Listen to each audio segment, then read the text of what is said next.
আসসালামু আলাইকুম।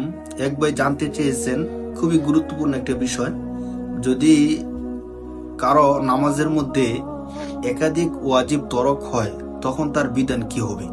অর্থাৎ তার প্রশ্নটা করার কারণ হলো, যদি একটা ওয়াজিব তরক হয় তখন তো তার বিধানটা অনেকেরই জানা আছে, তবে যদি একাধিক ওয়াজিব তরক হয়ে যায় তখন বিধান কি হবে।